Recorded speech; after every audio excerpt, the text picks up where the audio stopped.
Kansas City over in the American League became a great rivalry with the Yankees. There was some really, really great baseball being played at that time. The Yankees had defeated the Royals in the 76, 77, and 78 playoffs. But in the 1980 championship series, Brett got his revenge. It is gone! Three-run home run by George Brett, and Brett has taken the Royals and put them in front. The image of Kansas City celebrating the pennant prompted the Yankees to pursue the market's biggest free agent. Remember that number. You're going to see a lot of it. But Dave Winfield and Reggie Jackson on the same team? According to Reggie, no problem.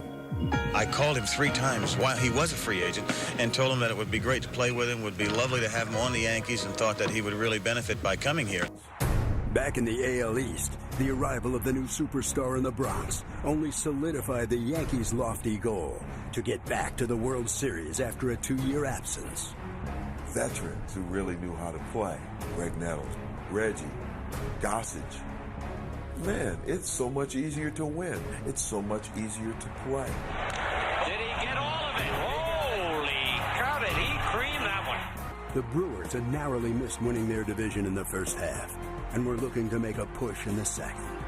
When they decided to divide it into 2 halves, as close as we were to winning the first half, we knew we had a chance to win the second half. The Brewers were a certifiable offensive force throughout the summer, scoring the second most runs in the AL in this second half. They are one of the hardest hitting contingents in all of Major League Baseball. I would have hated to have to face our lineup in 1981. As far as being a relief pitcher, I could go out and make a mistake once in a while and maybe give up a couple of runs. And with Finger's 0.72 second half ERA, late inning Brewer leads almost always became wins.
Brewers did not exactly back into these playoffs. Let's take a look at the best 5 overall records from the past season. Now, you can see that Cincinnati had the best record of them all, with St. Louis third. They are not in the playoffs, and it's created an eternal case of indigestion in both cities. They are not pleased about it, but that's the way the system was cut. You can almost see that the Milwaukee Brewers had the best overall record in the American League Eastern Division, so they did not back in. The Yankees' overall record was 59-48, but I think it can be argued that those teams that had locked playoff spots from the first season, the first half of the season, may have done things a little differently in the second half. Yeah, they had perhaps even a lack of motivation, but in many instances it was a chance to move personnel around and make some decisions. During the regular season, these two teams were 3-3, and certainly there is no team in all of baseball that has more playoff experience than do the New York Yankees. But the individual matchups of these two teams are most interesting. For that now, let's turn to our colleague Howard Cosell, who has not been listening to the commissioner. He, like me, is wearing his top coat. Exactly right, Keith. It was John Keats who said he could see autumn sitting careless on a granary floor, but this is more like Shakespeare, blow, blow thy winter wind. However, under any circumstances, a matchup comparison, man for man, always interesting, always arguable, always subjective. This is the way I see it. At first base, a big edge for the Brewers, and Cecil Cooper, a fine hitter. For Bob Watson, always a good hitter, a dismal season, hobbled by injuries all year. His alternate, Dave Revering, figures a mediocre. But Cooper, look at that year-long average. Good power, and he can bunt, too, effectively when necessary. So Cooper, the big edge. At second base, a difficult choice. We go with Willie Randolph by a hair because of Willie's ability to get on base and championship experience. Gantner is scrappy, a fine all-purpose ball player. But again, by a hair, Willie Randolph. At shortstop, a big edge for the Brewers. Robin Yount, one of the finest young players in the game. Milburn, a surprise as the replacement for the injured Bucky Dent, but Yount is currently the hottest hitter on the Brewers. Then, at third base, two great veterans, Nettles and Bando. We give the edge to Greg Nettles. He's returned to his great defensive form. He has good power. In the clutch, Buck Rogers has been using Sal. He's a good player, a leader, but Nettles. In left field, the edge goes to Dave Winfield over Ben Ogilvy. Winfield had good figures all year long, lived up to Steinbrenner's expectations. Ogilvy did not have a good season. The edge to Dave. In center field, Jerry Mumphrey, a fine defensive player, a good steady hitter. And Mumphrey, one of Steinbrenner's better deals. But we give the edge to Gorman Thomas. He's a good center fielder, and he has the great power. Over in right field, Reggie Jackson and young Paul Molitor. Jackson having a terrible season, but coming alive in the late going. With his power and clutch ability, we go with Reggie over the youngster. And so, those positions out in the field, the Yankees have an edge. In the designated hitter department, the Yankees again have an edge. Experienced, good hitters. Bobby Mercer, a superb contact hitter, and the Brewers with good players, but not of that class. The catching position, a toss-up. Cerrone gets the defensive edge. He was injured part of the year, did not have a good year at the plate. Simmons' average is deceptive. He is a great hitter, and he came through in the clutch. Defensively, Cerrone. Offensively, Simmons. The starting pitchers, well, we go for starting depth with the Yankees. Guidry, John, Righetti, and Reuschel over Moose Haas, Vukovich, Caldwell, and Lurch. And so, as you add it all up, a slight edge goes in our book to the New York Yankees. The relief pitchers, I give the edge, and this is critical, to Raleigh Fingers over that man, Rich Gossage, because Raleigh has not had a physical problem. Gossage has had one recent. Both again great. Both of them are great, but there's more to the pitching situation than that. And what you must remember is man-for-man comparisons do not reflect the intangibles. In this case, I give the intangibles to the Milwaukee Brewers. Incentive and momentum. But for more on the pitching, one of the greatest pitchers ever to throw a ball, truly emulating Bowie Kuhn without a coat in this frigid weather, Don Drysdale. Well, thank you very much, Howard. And I think Howard has really kind of alluded to the two starting pitchers and the two aces in the bullpen. But in my opinion, when you look at a short series like this, you've got to look at the middlemen, the short men. And these are the men that come in the early part of the ball game when that starting pitcher gets knocked out of the box. And right there, I've got to believe that the New York Yankees have a little more experience and a little better pitchers in the bullpen as the short men are concerned than the Milwaukee Brewers. I know the Brewers have more, they have more abundance, but I think the Yankees have more experience. And of course, when you look at the relievers, throw them right up in the air. Raleigh Fingers and Goose Gotch, if it comes down to them, we're going to see a whale of a ball game. It should be a great series. Pitching's going to be a key, and we'll be right back. The New York Yankees, the Milwaukee Brewers in a moment. We're ready to play baseball at County Stadium in Milwaukee. And the batting order for the New York Yankees, Willie Randolph will lead it off with a .232 overall average in 1981, followed by Jerry Mumphrey, then Dave Winfield batting cleanup, Reggie Jackson, Greg Nettles hitting fifth at third base. Oscar Gamble is the DH tonight. First pitch, Moose Haas delivers to Willie Randolph, and it's ball one. Hitting number 7, Bob Watson, and hitting 8, Larry Milburn. Rick Cerrone hitting in the number 9 spot and doing the catching. Randolph, high bouncer to the third baseman, Sal Bando. Whips it across to Cecil Cooper at first base, and you've got one out. Very quickly, the defense for Milwaukee. Inside, Cooper at first, Jim Gantner at second, Robin Yount at shortstop, the best double play combination in the American League. Bando at third. The outer defense, Ogilvy, Thomas, Molitor is in right field tonight. He has virtually no experience playing in right field. Behind the plate, Ted Simmons. Moose Haas with a record of 11-7, throws the good fastball, curve, change, slider. Not an overpowering pitcher. And he has added a split-fingered fastball that dances up and down some during the course of this season. So the right-hander comes to Jerry Mumphrey, a swing and a miss for strike one. I think one of the big things that you have to look at Moose Haas, he has really come on the last part of the season, Keith. He's pitched very well, especially his last two starts. Mumphrey ropes it to left field, going the other way with it, and the first base runner of the ball game. You also have to remember, Don, that Haas has won 5 of his last 6 decisions against the Yankees. Best pitch, a fastball, but mixes his pitches very well, has the slider, has the curve, and we'll talk later about his now famous claw ball. Dave Winfield stands in for the New York Yankees, and he has done everything asked of him in 1981. 6'6", out of the University of Minnesota, and a whale of an athlete. With one out, Mumphrey is on first base, and Haas will come from the stretch position. The temperature expected to go into the 40s, and Mumphrey's going. The throw by Simmons. They got him.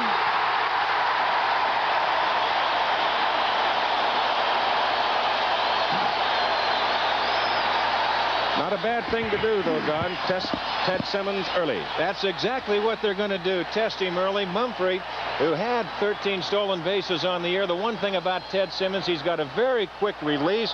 Gantner is the type of man at second base. He'll put his nose right in the dirt for you, and he's right there to make the tag.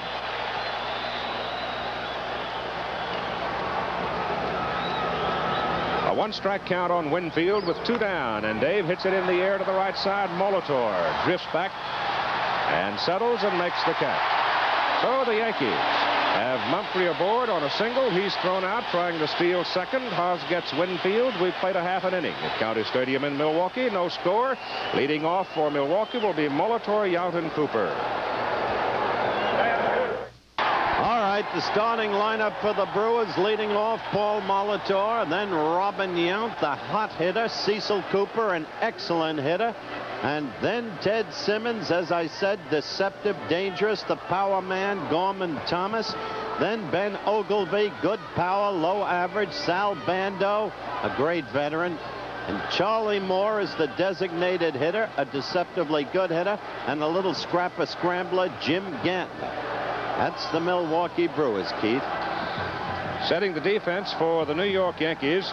Over at first base, Bob Watson still trying to get over a torn abductor muscle. He starts at first base. Willie Randolph, healthy again. The catalyst of this ball club is at second base. However, with Bucky Dent hurt and out for the season, Larry Milbourne has moved over from second to shortstop, and that has cut down some of the efficiency in the double play for New York.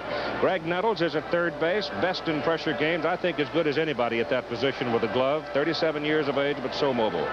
In the outfield, Dave Winfield is in left, had the exceptional year defensively, good as anybody, big guy, 6'6". In center field, Jerry Mumphrey, left ankle was hurt mid-September, back last week. Obviously, he feels all right because he was off and running early. And in right field, it is Mr. October. Reggie Jackson had a very good September, has a very strong arm, and he seems to be at the peak of his concentration now. With Rick Cerrone back of the plate, has thrown out 13 of 46 base runners, but some of the New York pitchers are not terribly efficient at holding people on base. Ron Guidry gets the call tonight. I know Louisiana Lightning's had a pretty good year. He doesn't often have to have people held on base. Louisiana Lightning, if you want an interesting statistic, has not given up an earned run in the first inning this season. And the thing that sort of turned it around for him was he went back to throwing that slider hard and getting it in the strike zone. And what he's got it in the right movement. He's got the right tilt to it, Keith. It's not flat. He's got it breaking hard and breaking down again. Molitor stands in. Swing and a foul at the plate. Molitor had ankle surgery. He tore 3 ligaments and had some bone chips. He says he lost some speed during the recovery period, also added about 10 pounds, but he is another battler. Count is even at 1. Well, the point is, Guidry got past the first pitch. Molitor, a notorious first pitch fastball hitter. That's popped up on the right side and foul ground for Watson. Bobby drifting over. 1 down.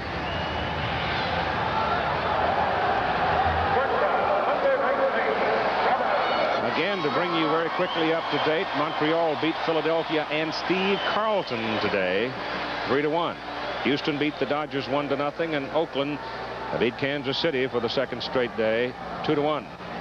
Here's Robin Yount, 273 overall average, but Robbie has been red hot during the last 2 weeks.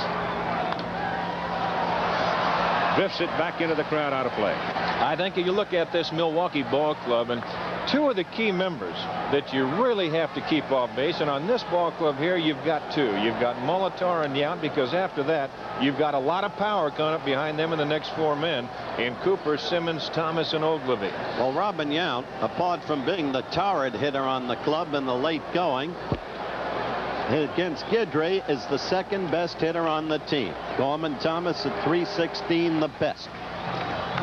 That's fouled off upstairs into the crowd, out of play. Pitch inside. Robin Yount is now, he's quite remarkable youngster. He came out of the Woodland Hills area of the San Fernando Valley. There's Buck Rogers, the skipper of the Milwaukee Brewers. Yount is in his 9th year in organized baseball, 8 of them in the major leagues, and he's only 26 years of age. That's roll foul down the left side and fielded by Harry Warner, third base coach, with Ron Henson coaching over at first base for Milwaukee.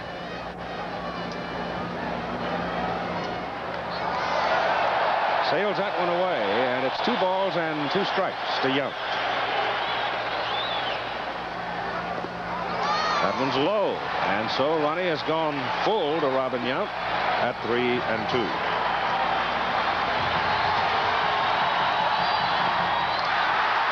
Yount is Milwaukee's first base runner. That pitch was close, and Guidry wasn't too happy with the call.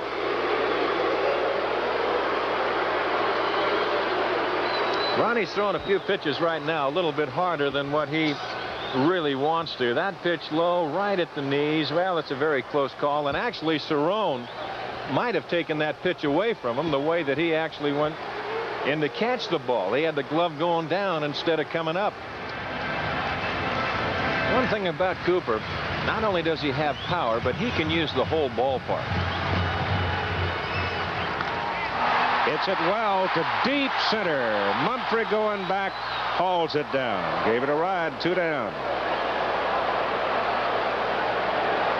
When his bat is alive, the ball just leaps off of it. I'll tell you, he tormented Catfish Hunter even when the Catfish was at his greatest, Keith, with Oakland.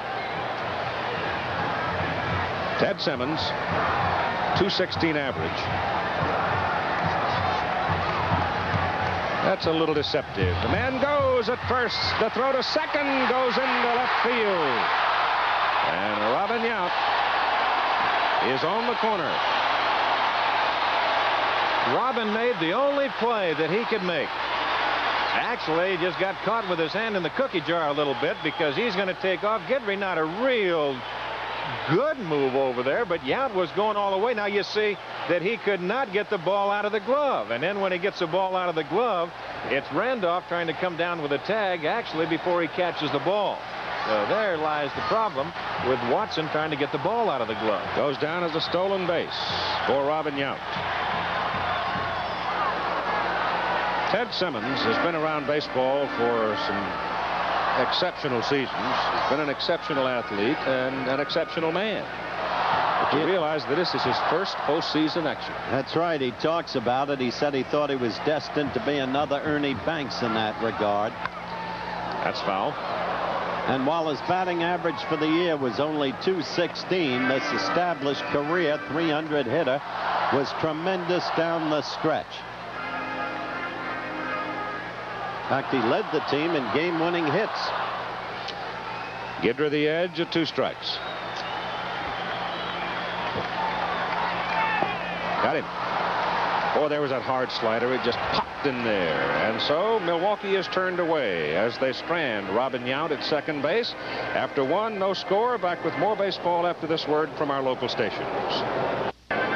Third baseman Sal Bando is the veteran on this Milwaukee ball club. 5 championship series, 3 World Series. Earlier today, Howard talked with him. Sal, I'm not going to ask you to compare your great Oakland team of the decade of the 70s with the Brewers of the young 80s. But I'd like you to compare the 2 teams in terms of attitude. I think the attitude of the Oakland A's during their winning years was a very confident one because they had experienced success both in the playoffs and the World Series. The Brewers, on the other hand, are a confident team, but in a different way. They're very excited about being here, very honored, but yet they're not sure what they can do because we haven't had to do anything before. Winning the last 3 weeks was important to us, but still it isn't the experience of winning in the playoffs. All right, a man who had gained all of that playoff experience, Sal Bando, and there's a fellow right there that was on that same bunch with him, Reggie Jackson, who just jumped on the first pitch and ripped it to right for a base hit. So the Yankees have the leadoff man aboard here in the top of the second. He has the capacity to be Mr. October all over again. And he's more settled mentally than I've seen him during the entire year. He knows where he's at. He's a highly intelligent man, fine mentality, and he's through quarreling with George Steinbrenner, for the moment, at least. Greg Nettles comes up now. Greg on the year, 244. That's what he hit in 1980. But he can be a miracle man out there with the glove. Moose Haas warming up a little bit now. Jacks his fastball up to 87 miles an hour. And got a strike on Nettles. Oscar Gamble is waiting on deck, the designated hitter. That ball is fouled in the crowd. The umpires, we haven't given them to you. Larry McCoy is behind the plate. Dale Ford at first. Ken Kaiser at second. Dave Phillips at third. Down the left field line, Al Clark. Right field line, Mike Riley.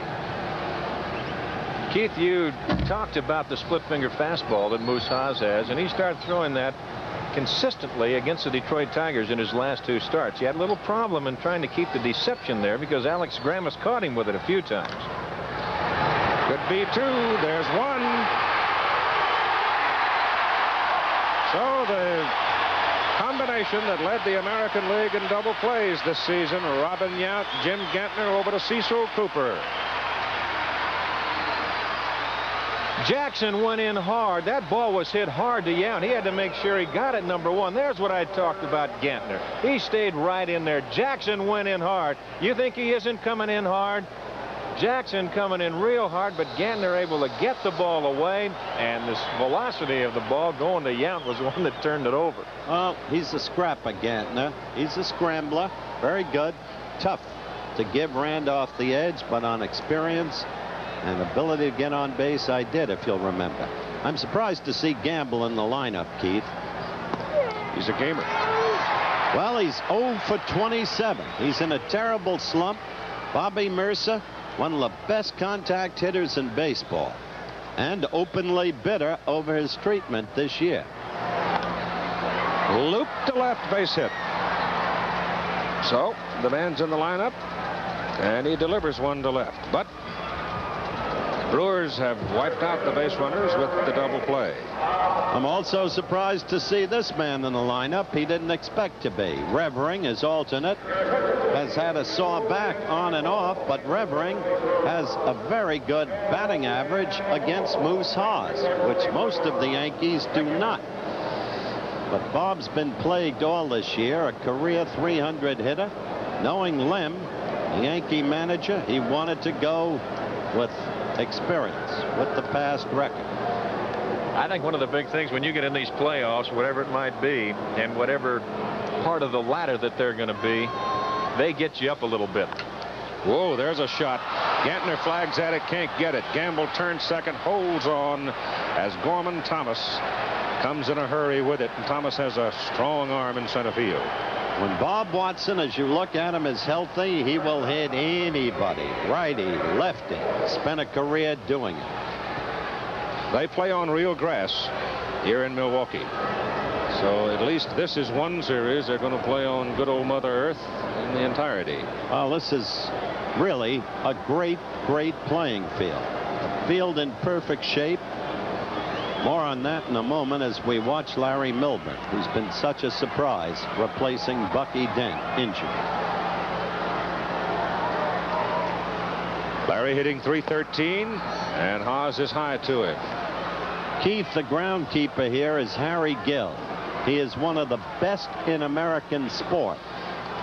The way he got this field in shape after the Pack-Vikes game a week ago Sunday was remarkable. There's a ball hit sharply to right. Molitor comes, makes the catch. So Paul Molitor playing right field tonight for Milwaukee. Almost no experience, but he made that one look easy. After 1.5, no score.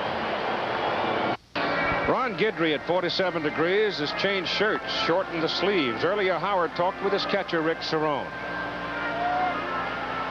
Guidry works for you in the opening game against the Brewers. Describe the difference in Guidry this year as against a year ago. Well, Howard, the biggest difference, I think, is that he's putting away hitters with 2 strikes. He's going back to being an overpowering pitcher.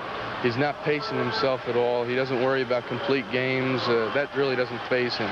The biggest thing we got him to do now is to put hitters away with 2 strikes. And I think he's had 10 strikeouts, 9 strikeouts, 8 strikeouts the second half. He's really doing a great job. And if you had to point the finger at one thing, you'd say it was his slider. His slider has been his out pitch, his strikeout pitch, and it's back to where it was in '78.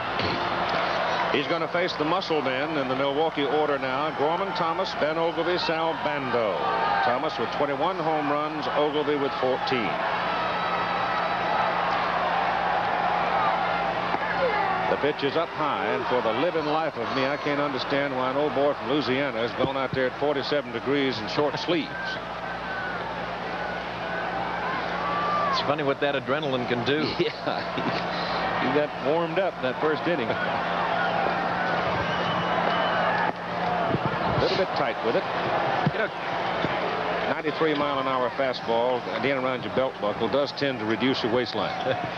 You know, Keith, what you have to really give credit to Gorman Thomas on, and that is really correcting a flaw. When he first came to the major leagues, he was pretty much of an out man on a breaking pitch, on a curveball.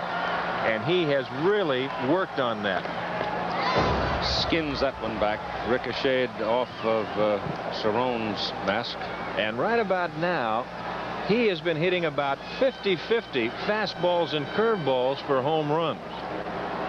The very developed ability you just talked about causes him to say that it turned his career around. There's Bobby Mercer.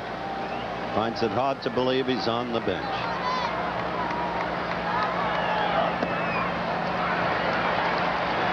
Count goes to 2 balls and 2 strikes now on Gorman Thomas.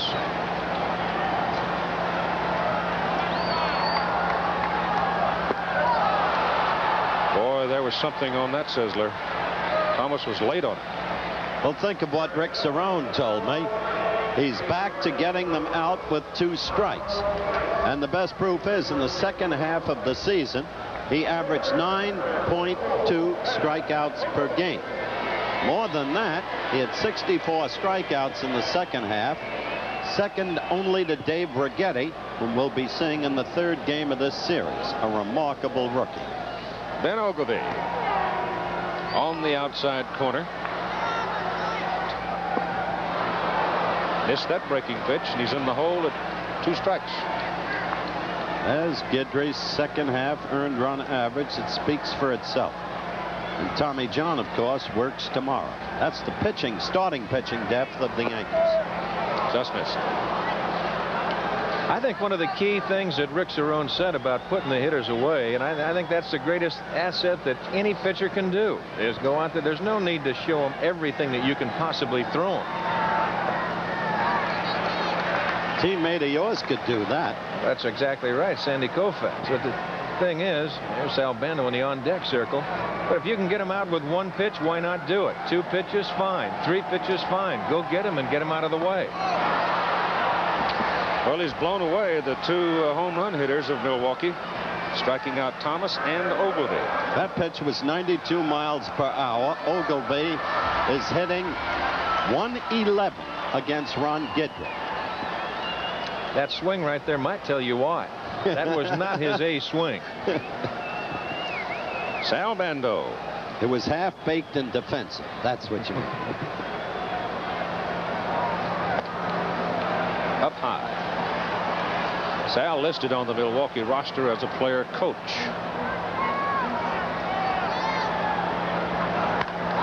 Bullet to left, down the line, to the corner. Winfield off the wall, sticks on the wall. Bando, double.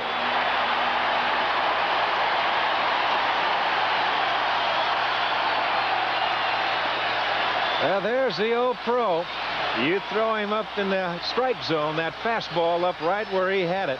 And he really rammy-cackled that thing down in the corner. I thought for a moment that Winfield might be able to go over and get it. That's what you've got to be alert on here at County Stadium. It can get hung up underneath that mat down there. The great thing about Bando is he's as fine a man as he has been an athlete. I like the way you talk, Drysdale. He ramble-cackled it. By George, I haven't heard that since '06. Charlie Moore, the designated hitter. He'll not play anymore, not after this year, but he's got a job with the Brewers in the front office. He looks forward to it. Charlie, a catcher, swings feebly and misses for strike 1. Yeah, but Keith, this is a pretty good hitter. Oh, yeah. He's a good percentage hitter, not to be overlooked. This is a very fine Milwaukee team. They didn't get there without the talent. There's a point I wanted to make at the very beginning tonight. They didn't back in by any means. That's true. Keith, you look at those guys and talk to them prior to the game tonight. They're all on cloud 9. They are keyed, and it's going to take them a time to go through the lineup and face Ron Guidry before they just kind of settle back down into their game plan a little bit. We've seen some wild swinging up here so far. They'll get it all together. But now when you're Guidry, you've got to realize that, and you might not be quite as fine as you want to be. That's hit down the left field line. Bando turns third, coming home. Brewers lead 1-0. Moore going to second. He's out trying to stretch it. Good throw from Winfield. Cuts Moore down, trying to reach second base, but cantering home. From second base to Sal Bando. I told you about Moore. Good percentage hitter. Good contact hitter. You don't challenge Mr. Winfield's arms too many times. And there's a good call. Kaiser right on top of it. And so after 2, the Brewers lead it 1-0. The stadium is not filled by any measure. I don't know exactly what. I can't read it for that matter. I guess probably somewhere in the neighborhood of 30,000. The dimensions of it are reflected here. It's relatively short straight down the line on left and right, 315. Big in the middle, though, at 402, and the alleys are 362. For the Yankees, the catcher, Rick Cerrone, then the top of the order, Willie Randolph and Jerry Mumphrey. It's been one of those seasons I think everybody in baseball would like to forget, but in particular Rick. He broke his right thumb back in April, but still fusses over his lack of hitting. He had only 9 runs batted in the second part of the season. That's a bouncer over the mound. Oh, it goes right through Gantner. He was looking for a bounce that wasn't there. He actually played it right into that short hop. That'll be an error. Just did miss it over his head. Now Gantner, you see him charging, still coming on, gets himself in that in-between hop, tries to back up to play it, and then just cannot find the handle right through the wickets. The smallness of the crowd that you've mentioned indicates that this was one of the cities ravaged in a baseball sense by the strike. In June alone, they had 7 sold-out houses. The place holds between 56 and 57,000 people. 7 sold-out houses that were canceled. Cerrone goes, and the pitch is swung on and fouled away for a strike. But it's foul.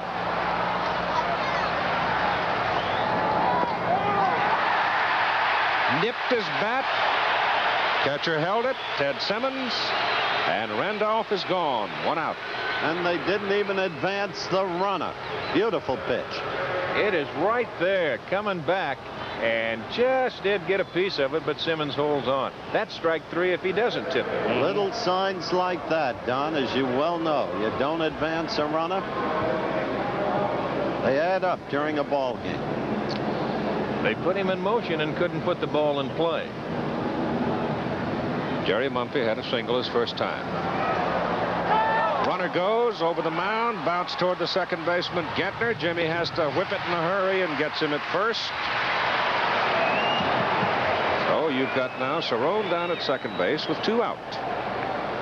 That Gantner was all over on the grass in front of the shortstop. Well, they had Cerrone going on that particular play, too. Lemon had the hit and run on them. That's right. Except Yount was not covering, and Gantner, who was covering on the play, already had the start on the ball. It was just to the shortstop side of the bag. Gantner says, I'm going to take charge. I'm here, and did so. There's a little tip-off on what Lemon might be thinking on this club. And Mumphrey had to swing at a ball that he otherwise would not have swung at. That's it right. was a ball, not a good ball to hit. You got to protect the runner. On Friday, you'll see the Yankees in Milwaukee from Yankee Stadium, or Kansas City versus Oakland. Check your local listing for the game in your area. The times you'll see reflected there. Winfield hits it deep to center. Gorman Thomas to the warning track at 400 feet makes the catch. Oh, some thunder, but no lightning from the Yankees. And after 2.5, the score remains 1-0 Milwaukee. The Yankees can hit. Second baseman Jim Gantner will lead it off for the Brewers, then back to the top of the order for Molitor and Yount. Gantner in his first full season as the Brewers starter at second base when they moved Paul Molitor to the outfield in order to get Gantner on the field and in daily action. And he has certainly proven that judgment to be correct.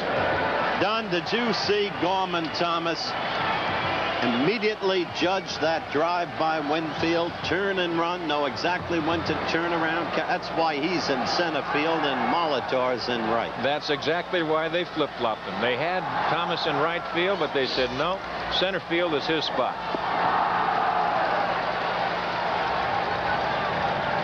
Ball 1.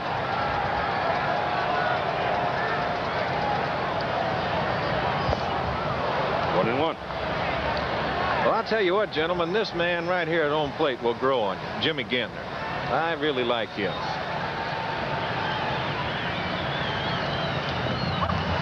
Two and one. He's the type of player, like I said before, he'll stick his nose in the dirt. He'll get his uniform dirty for you. He'll knock down a ground ball or so. But you've got to be fair, Don. A factor in moving Molitor to right was the injury to Heisen.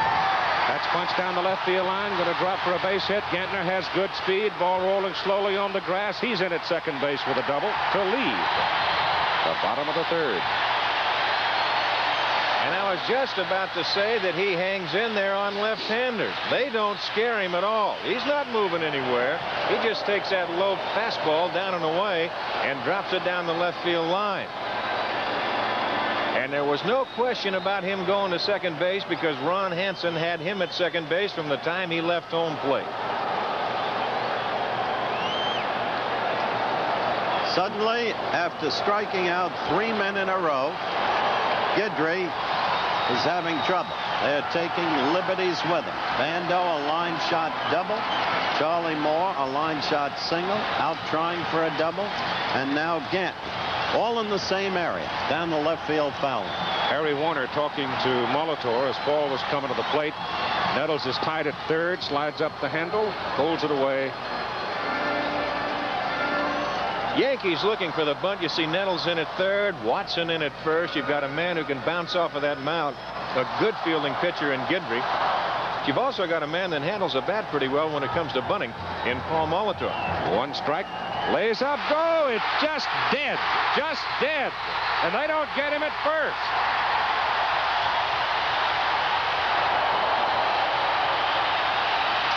There was no air in that balloon when he put it down. Well, here's where Nettles admitted himself he was going to cheat a little bit. On an ordinary play, that ball isn't out there 2 feet. Cerrone is thinking third base. Nettles is not there. He's pointing to first base. He dropped it one time, picked it up. There's no limp in Paul Molitor, believe me. So the Brewers have runners at the corners now. Molitor at first and Gantner over at third. And it's an error on Cerrone for dropping the ball. He lost the ball. He lost his composure at the same time. That'll get one home from third. Winfield in left field settles. The tag at third, and here comes Gantner. The throw goes into second base, and the Brewers lead it 2-0 on the sacrifice fly to left by Yount. One out.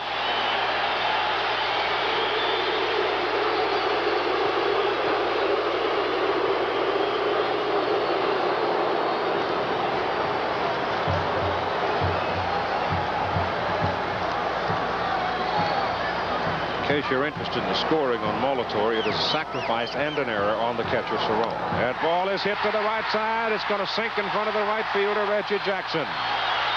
And so the Brewers now are jumping on Ron Guidry here in the bottom of the third inning. And interestingly, the southpaws are hitting the southpaws. Molitor at second. I mentioned the Heisel injury as a factor in moving him to right. There was the other factor of the trade of Sisto Lascano. Cecil Cooper now at first with Molitor at second, and here's Ted Simmons.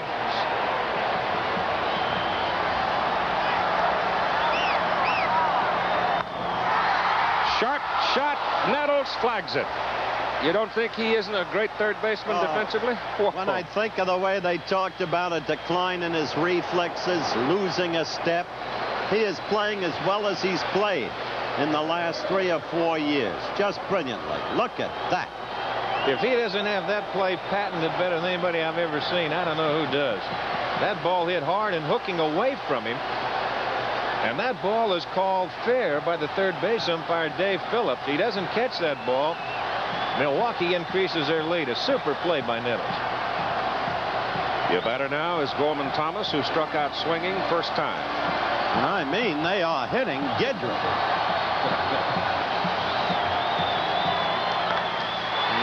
Sharp shot. Shortstop Milburn goes the short way to get the man Cooper coming down from first base. So the Brewers can't get the big inning, but they do add one more run, and they lead it 2-0 after 3. Leads it off, has one of the 4 New York hits. Before the game, Howard talked with him. You seem so much more settled now after a year of terrible strife between you and the owner, George Steinbrenner. the strike situation where you were steadfast in support of Marvin Miller and the player position.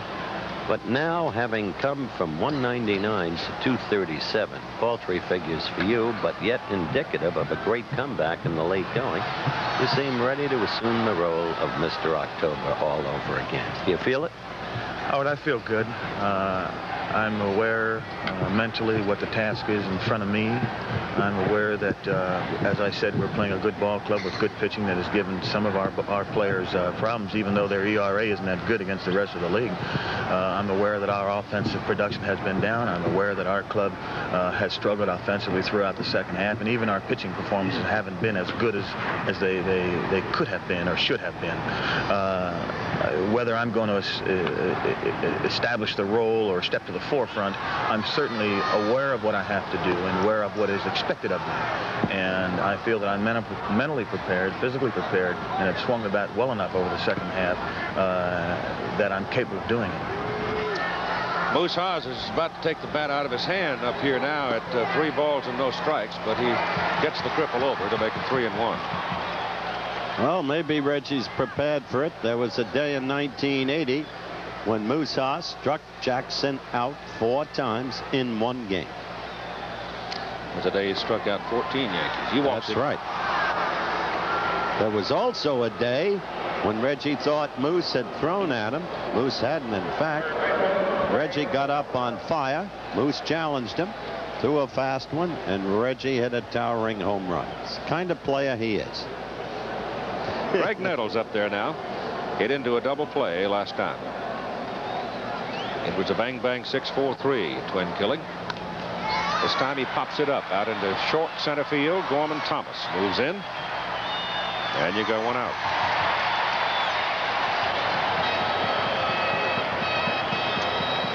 Now it is Oscar Gamble coming on with a single in his first trip, and these are the scores of the games played earlier. Great ball game in Houston, Los Angeles. Houston leads that series 2-0. Montreal beating Philadelphia Steve Carlton today to lead that series 1-0. And Oakland took its second straight from Kansas City 2-1. I think they need to move Earl Campbell into baseball. To score in the Astrodome, sometimes I feel you can spend 2 months and not see a run. Yeah, but you've got to remember that Houston-Philadelphia playoff series last year was one of the great baseball struggles I think I've ever seen. For sustained drama, day in and day out. Truly was. A strike to Gamble. Jackson edging off first. Cooper drops back with a left-hander up at the plate. And the count is 1-1.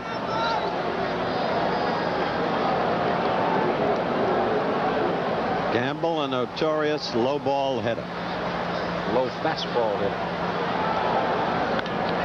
Hits that high in the air to deep right center. To the wall they go looking. It's gone. He got it. And I believe that's exactly what he got. He got a low fastball. And just like that, with 1 swing of the bat, and you're tied at 2. Lemon knew what he was doing. Gamble 0-27. He put Oscar in. Look at the location. Right there. Low fastball from the middle of the plate, trying to work out, but didn't work out enough.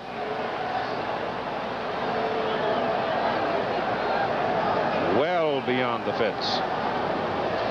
So we are even at 2. And here's Bob Watson. Fouled away.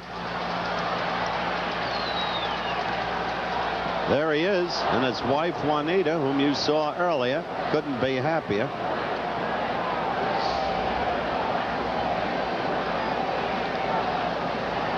Watson had a single his first time tonight, and he looks outside. Yesterday in batting practice, neither one of the first basemen, Revering nor Watson, hit with the regulars. They batted with the extra men. Neither one of them knew who'd get the call today. Turned out to be Bobby. Up the middle it goes. He's 2 for 2. I tell you, for the moment, it's the kind of magic Lemon had when he took over from Martin under urgent circumstances and low-keyed it right to a pennant in the World Championship. And time to talk now with Moose Haas. Well, the big thing Bob Rogers wants to do right here is just kind of settle him down a little bit and just forget about that home run if he possibly can. He just got out of his location as far as the fastball was to Watson. He got a fastball up over the plate. Got some stirring around in the Milwaukee bullpen now. McClure gets up, starts to throw. With Watson at first base and 1 out and 2 runs in, Larry Milburn hits it over the mound. Robin Yount comes in. Got to go to first with it. Oh, didn't get it. Had trouble getting a handle on it. Couldn't get out of his glove in time. And Milburn with his speed beat it out. And I believe right there, if Robin had to do this all over again, he would not even go to first base because he's got to play at second base. Watson does not run that well. Now he's trying to find the handle. You can see if he goes to second base, just flips it back over to Gantner. They've got the force. And all that little juggle did was mean Milburn safe at first. And your batter is Rick Cerrone. Oh, that's pulled a foul. There's where you can be in trouble at County Stadium in Milwaukee because it's only 315 down both lines. Basically, it's a good pitcher's park if you pitch to the power alleys and to straightaway center field. Straightaway left and right, it's 362. It's 392 to the power alleys and 402 straightaway center. But down the line, it's reachable from, of course, the right-handers and the left-handers. You get the right-handers hitting them down the right field line, too. Runners going, pitch is shot toward the corner. Fair ball in the corner. And coming around is the lead runner for the Yankees, Bob Watson, running well. And he scores from second base. And also Larry Milburn came all around from first, Keith, because Ogilvy threw to the wrong base. He missed the cutoff man. And both runners were going on the pitch. Here's another gamble by Bob Lemon. You got Watson, not all the speed in the world. He's going from second to third. A strikeout, it's a double play, and here comes Rogers. That's going to be all. But here's Ogilvy. He misses the cutoff man, Yount, the shortstop. Milburn just keeps right on coming. As soon as Altobelli, the third base coach, sees where the throw goes, he just keeps waving Milburn on around, and all of a sudden, the Yankees got a 2-run lead, 4-2, and that's all for Haas. Yep, the magic of Moose Haas against the Yankees is ended for at least tonight. Time is out. We'll be back. Haas is gone after 3 1/3, being rattled around for 8 base hits and 4 runs, and Dwight Bernard is coming on now. Bernard found out on Sunday he was being put on the roster, replacing Reggie Cleveland, who'd been a regular pitcher for him. Cleveland with some tendonitis. And Bernard now comes over after having been in Vancouver. Also was acquired by from the New York Mets in 1979 in exchange for Mark Bombach. So he has in fact, no playoff experience. But this is exactly this situation what Don Drysdale talked about as you look at Dwight Bernard. A man dropped by the New York Mets, who weren't disposed to drop anybody they really believed in, called up under exigent circumstances, and they don't have, on the surface at least, the middle relief men that the Yankees did. He was 3-5 at Vancouver and had 11 saves for the Capellanos. I think both of these clubs work on the same theory. Go hard and hold them. Give us a chance to get to our short men, Gossage and Fingers, and also Ron Davis. The shortstop Yount. And Willie's out. 2 down. Well, talking to manager Buck Rogers today, I said, what's the earliest that you would bring Raleigh into tonight's game, the opening game? He said 7th inning, not before. Can't use him up for a best-of-5 series in the opening game. He said he thinks they tried to remember. He said, I think the earliest I brought him in out with 2 outs in the 6th.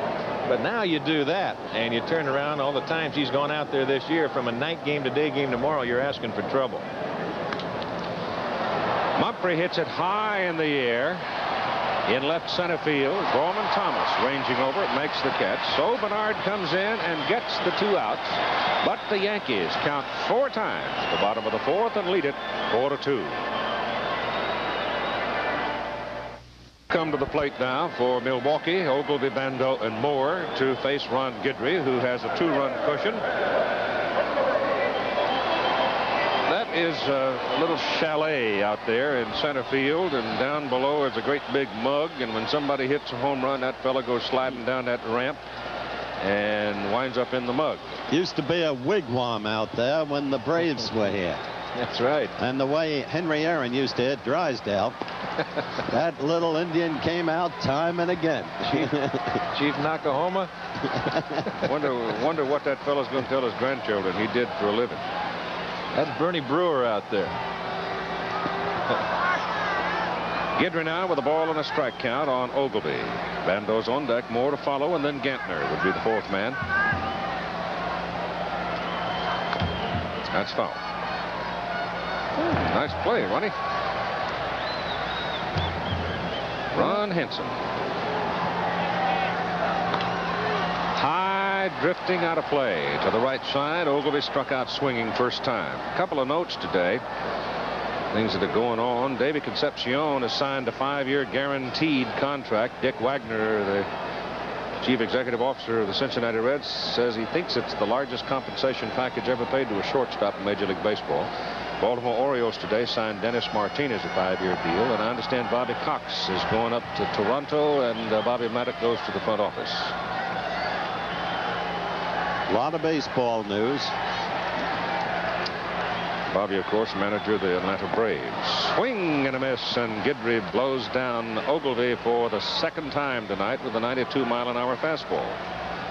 Well, here's the great veteran coming up who started Milwaukee to its initial 1-run lead with a line shot into the left field corner for a double. Sal Bando. You know, it's amazing when you look at a short series like this how big 2 plays might end up being, because very well this ball game could be tied at 2-2 except 2 Milwaukee errors of omission. Yeah, but that's baseball. That's true. But I say that's Houston lost the pennant because Nolan Ryan fluffed an easy double play ball on Bob Boone. You remember. But look at the way Ryan's come back. Oh, that's a pro. 1 ball, 1 strike count to Bando. He almost pulled a trigger and didn't, and it cost him. It's 1-2.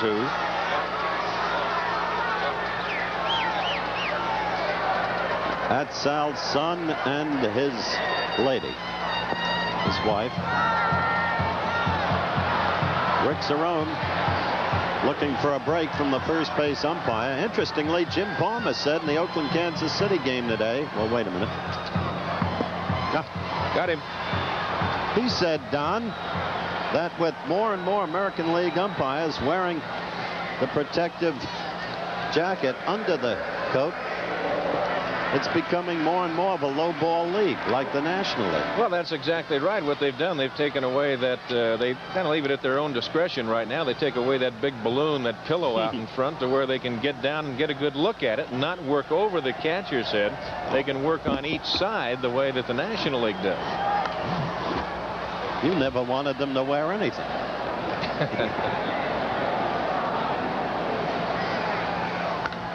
Charlie gets a hold of that one, though, and jerks it in the hole to left field for his second base hit of the night. Correct myself. I'm going back, telling you how old I am. I'm going back to the Vancouver Capellanos a while ago. They're all Canadians now. Nettles could have had that one. He just didn't seem to. The ball came up on him a little bit. The ball was, I think, just kind of fooled him a little bit. It was hit a little bit harder than what Craig caught, but you're not going to see him let that ball go by too many times, and he does draw the base hit, the 5th of the game for Milwaukee. And Gantner swings and misses. Now watch this little scrapper, as Don indicated earlier. And he had hit a double off Guidry. Watch him stay in there. Whether he gets a hit or not, he'll stay in there and scrap with Guidry. No, he's behind now. 2 strikes. That's hit sharply to the second baseman, Randolph. Gets a nice hop on it and flips it over to Watson to retire the side. So Milwaukee strands Charlie Moore. And we played 4 innings now at County Stadium in Milwaukee. And the New York Yankees are leading the Milwaukee Brewers by a score of 4-2. One of the more interesting personalities in the last few years of baseball has been the big guy Dave Winfield. Before the ball game today, Howard talked to him. Club played so badly the second half. Can they revive on a moment's notice? I think if it were a necessity to win the second half, I think they would have just reached back a little bit further, dug a little deeper, and gotten a little bit better results than we did the second half. But now that the season's over, the playoffs pose a different problem and a new experience, and we'll respond. This team will respond. How do you know? They're a veteran team. They have the experience. They've been through these situations before. And if we don't win, there may be a completely new look on the team. They want to win. Pre-game comments of Dave Winfield talking to Howard Cosell. And of course, Keith, when he said if we don't win, there may be a completely new look on the team. Highly publicized. Oh, a new pitcher coming in for the Brewers. Bob McClure, Howard. Yep. Well, anyway, the highly publicized option plans of owner George Steinbrenner. If they don't win, tear apart the team. If they do win, not just stand still quite, but in that vein. It'll be Winfield, Jackson, Nettles for New York. Well, he's been through the scouting report. McClure. Ray Scarborough, one of the chief people to scout the Yankees all through the season. Of course, they know the Yankees, having played them 6 times during the season and split with them. There's Reggie. The way they want to pitch Winfield is tight. He likes to take that long extension to get his full power in. That was not tight. No. You know, it's amazing how little idiosyncrasies of pitchers. Here's a guy that's had rotator cuff problem. He's out there, no sweatshirt on, short sleeves on a night that's got to be in the 40s now. It's 47 an hour ago. That's in the hole to left field. Base hit for Winfield, his first of the night. And it is the ninth hit for the Yankees. Well, you get that fastball or any pitch away where Winfield can extend those arms. That's it. He takes an awesome swing at it. Speaking of those arms, I was just curious today, and I asked Jerry Klein to check his sleeve length.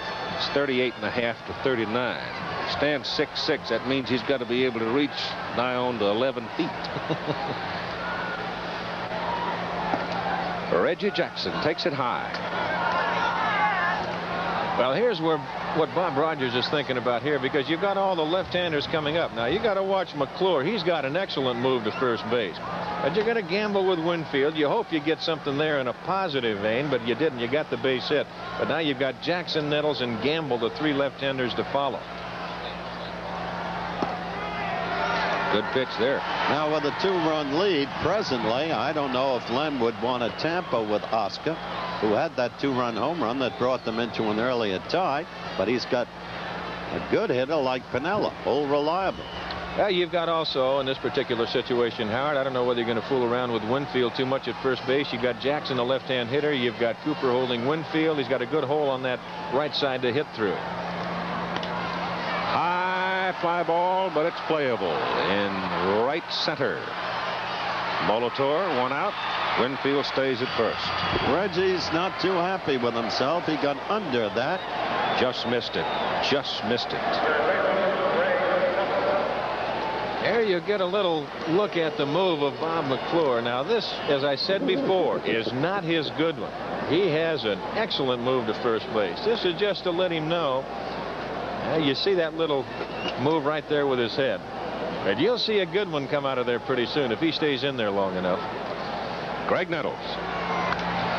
Nettles hits it. A little looper that Thomas runs down. Ball hung up. Looked like it might just dink in there, but Gorman moving quickly on it. He got a quick read on it and made the good move to it. No monkeying around. Oscar will stay in. He has singled and hit a 2-run home run after coming to the ballpark today 0 for 27. Well, I think right here, Howard, you've got Lemon sitting in the dugout. He's got a 2-run lead. You're only in the middle part of the ball game. He makes a move with Piniella for Gamble right now. All of a sudden, Milwaukee comes back and does something to tie the ball game up or go ahead. Now he's still got the right-hander in there, but then he's got to make a move with Mercer. And then what does he do if he should use all three of those guys? Now he's stuck. Ball is hit sharply to right for Molitor. Ball makes the catch, and the side is retired. So we roll along, middle of the fifth, 4-2 Yankees. Mr. Drysdale? Well, what that means right there, Keith, is that Ron Guidry, in a 9-inning ball game, he's allowed a runner an inning. And Gura right behind him, just a little over a run an inning. Those are pretty good numbers up there. That's the kind of unique statistic we get from a man named Steve Hurt, who deserves more credit than he's ever been given for doing his job. That is not Steve Hurt. Although there's a similarity. There was a football game played out on the West Coast last week. San Jose and Fresno State, as Guidry delivers to Molitor, and Paul swings and fouls it back to make it 2 strikes. It was 63-35 or 65-33 or something like that. It did take a while with all those points being scored.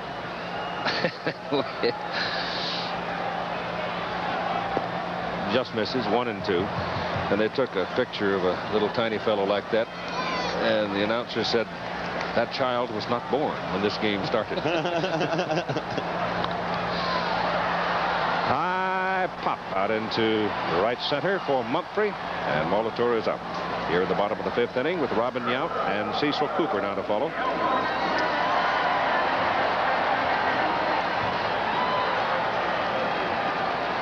We mentioned that David Concepcion had signed today, and Dennis Martinez. Ron Guidry's among those who has had an offer he calls quite legitimate. No offer since August, and he's thinking definitely about, as he put it, seeing what's out there. That ball is hit sharply by Yount. Mumphrey on 1 bounce in center, and Robbins aboard. His second trip on the bases, walked back in the 1st inning, and that pretty lady is Mrs. Robin Yount. There is young Robin, shy kid. Cecil Cooper. And the pitch to Coop. Misses for ball 1. Robin Yount, I guess, like Rick Dempsey, played for an old friend of mine out in Los Angeles in their Little League days, Dick Radenbaugh, and old Richard still gets on him every once in a while in the off-season about some of the things that have happened to him over the course of the year. Whoa, that one almost went to the backstop. What a trade Milwaukee made when they got Cecil Cooper. That pitch, 91 miles an hour from the Boston Red Sox. Remember who went in that trade? From George Scott? Exactly. Not the actor. Well, maybe the actor. George is acting it out down these days in Mexico. That pitch is low. Crowd sensing something building here with Simmons on deck. Walking.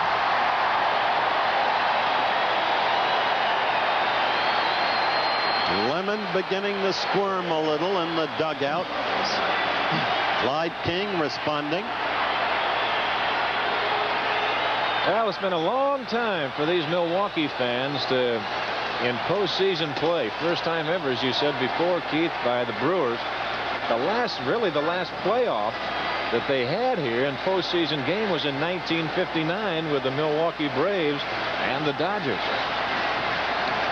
Here's Ted Simmons, struck out, line to the 3rd baseman. Nettles made a marvelous play on him last time up.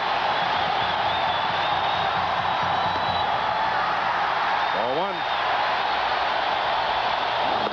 Ron Davis is a big right-hander, number 39, and Rudy May is the left-hander closest to the camera. And that is middle inning pitching strength. Davis with a remarkable strikeout record.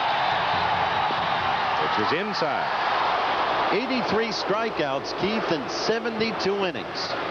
Inside corner, I should say, 1-1. Threw that slider again. Well, they've just moved like 2 innings out of the range of Frazier, and now they're getting down into their strength. Hit sharply up the middle. Base hit. Here comes Yount around third. He will score, and it's a 4-3 ball game. And that, friends, is Ted Simmons for you in the clutch.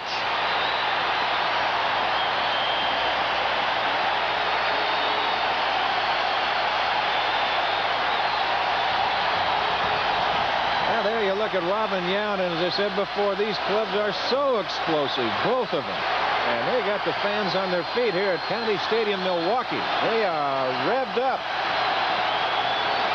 Coming to the plate now, Gorman Thomas. He had 21 home runs and 65 runs batted in. He got one out. The thing you got to think about tonight, and here comes Bob Lemon, and he's going to just do a little thinking right here. And I was just going to say, you've got to give your men in the bullpen a chance to get warm. A cold night, you just saw the graphic a while ago. It's 43 degrees. You've got to take a little time. You got to stall for a little time if you possibly can, and make sure they're ready if you're going to try and make a move. Well, Lim will come out, talk for a while, go back, and then probably come back.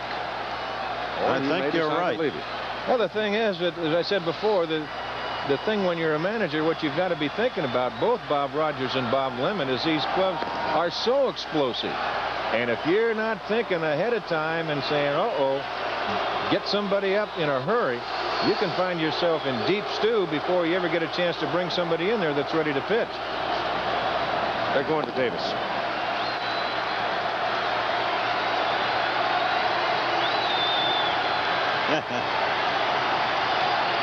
So the big right-hander Ron Davis gets the call from the Yankee bullpen, and Ron Guidry trots off, still leading 4-3. His 44th appearance of the year. Your record, his record, you see there. He, however, in this second season, felt that he had not had good location with his pitches. He was touched for 6 home runs. The runners on base are Cecil Cooper at second and Ted Simmons at first. The responsibility of Ron Guidry, who leaves after 4 1/3. He cannot win the ball game. He allowed 3 runs, 7 hits, struck out 5, and walked 2. You'll see this guy fire the ball, I'll tell you that. Remember the figure I cited earlier, 83 strikeouts in 72 innings. That's for Mrs. Gorman Thomas. And she's about to watch with you. A little bit nervous. Yeah, power against power. I'll tell you, Davis, a very versatile fella, very talented. He was my waiter during the strike in a local restaurant. The Polar Bears are in the bleachers. And he wings that one high. The ball 1. I think these are some of the great confrontations in this game of baseball. Power against power. Well, you see Gorman's Gorillas out there in the outfield. They got all kinds of signs out there tonight.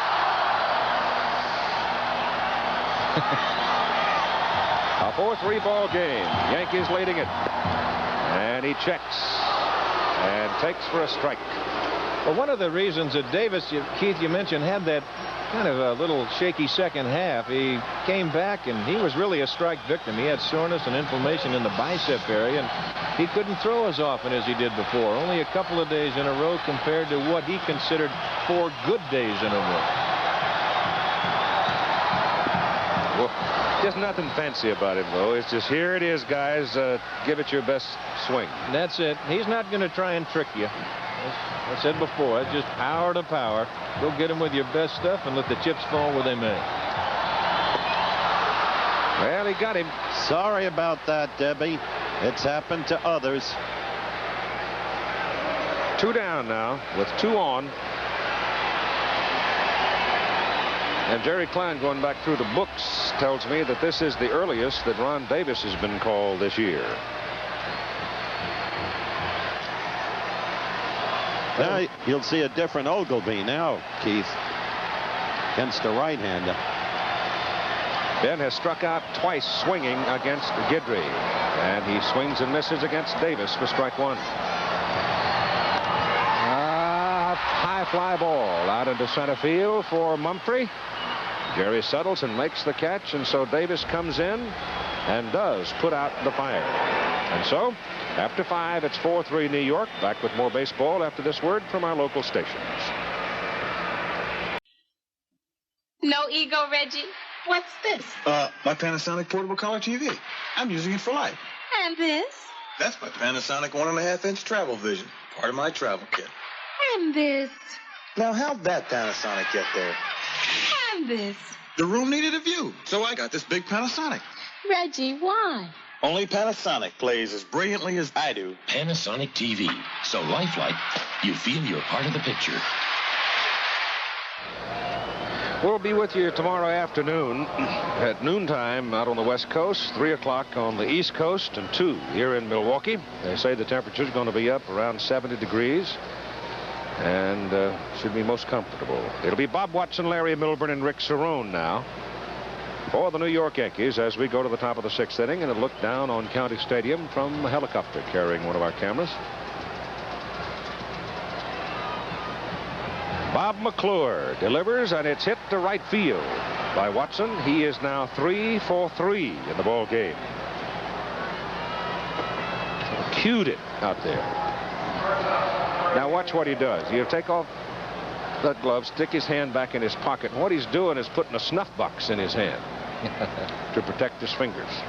And he'll do that basically for sliding, so he makes sure that he's got a fist doubled up.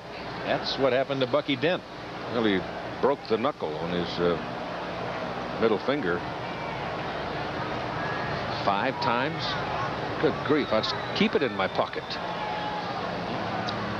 1-2 pitch, swings away, lines it to left. Ogilvy. And Watson comes back to first base. 1 out. Boy, there was no room for any misjudgment on that one because it was well hit. He got good wood on it. Each team would desperately want to go into the 8th inning leading because that's Gossage time and Fingers time. Milwaukee going into the 8th with the lead has won 52 of 53. That's Raleigh Fingers in the main. The Yankees have won 51 and lost only 3 under the same circumstances. Ask for new baseball while they're rubbing on that one. Let me tell you, this is an exclusive presentation of ABC Sports. Let's pause 5 seconds to allow our local stations to identify themselves. Channel 12, WISN TV, Milwaukee. 3 balls and 1 strike the count to Cerrone. 1 out, 1 on. Whoa, 3-2. And he changed on him 3-1. Did.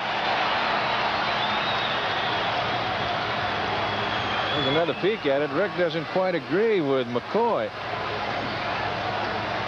Well, like Jim Palmer said, it's becoming a low ball league. Get out into left center field. Thomas on the run. Can't make the play. It's going to go through and go to the wall. And Bob Watson turns at third. Holds on as the throw comes through, and he'd have been a dead duck. Not with the arm of Robin Yount. There was no way that he was going to score. Thomas gives in an excellent effort. Ogilvy actually gets a little close to Thomas. He is coming right at the ball himself. Now has to round it off and turn around and round it off the opposite way and go to the wall to run it down. And here comes Bob Rogers. And Watson, not a fast man to begin with, had to slow himself for fear that Thomas might make the catch. That's why the failure to score. And they'll go to the bullpen one more time. For their 4th pitcher of the ball game. So we've got a timeout here at County Stadium in Milwaukee. The Yankees leading by a score of 4-3 and threatening to get more. Slayton on the year 5-7, been a starter much of the time. Started 21 games. This is his 25th appearance of the year.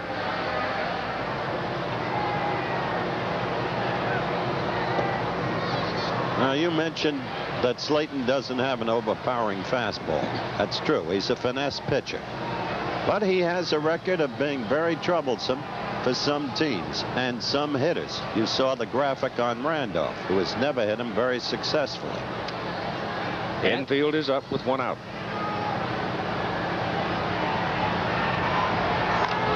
Randolph hits it high in the air on the right side.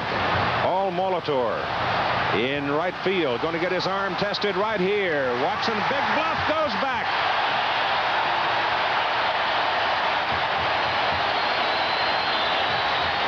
Well, Molitor's got a good arm, and you can't take that away from him. Altabelli talking with Watson. As soon as the ball went off of the bat of Randolph, he threw the bat away, and he knew that he didn't hit it high enough to score him. Far enough. I mean, I should say far enough. He hit it high enough, but not far enough. And he's got a good arm, and he hits the cutoff man, Cecil Cooper. They're yelling at him, cut, cut, cut. That's a good angle, guys. That is exactly what you see if you're Paul Molitor. So you've got 2 out, and here's Jerry Mumphrey now. That was a big out. Watson at third, Cerrone at second with a 2 out in a 4-3 ball game, and Jim Slayton, the 4th Milwaukee pitcher. To Cooper at first base. Cecil makes it himself, and Slayton comes in and does his job.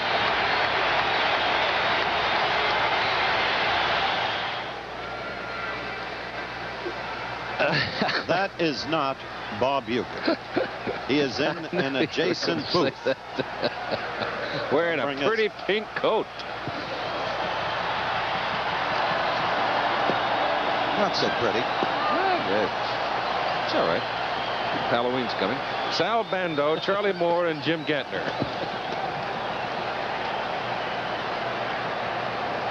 That was a big inning for Milwaukee. Bando against Ron Davis. Swings and misses. High in the air. Short center. Mumphrey waves off Randolph and makes the catch. 1 out.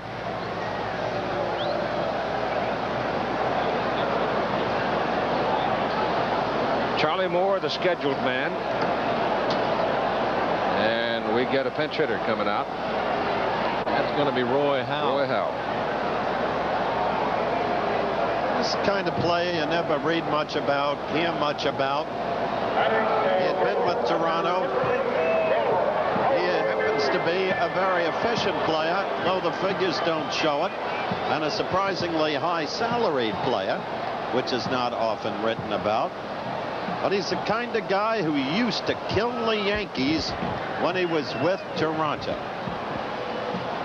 And of course, Buck Rogers remembers that. Well, that last little graphic was exactly why you're not seeing Roy Howell in the starting lineup.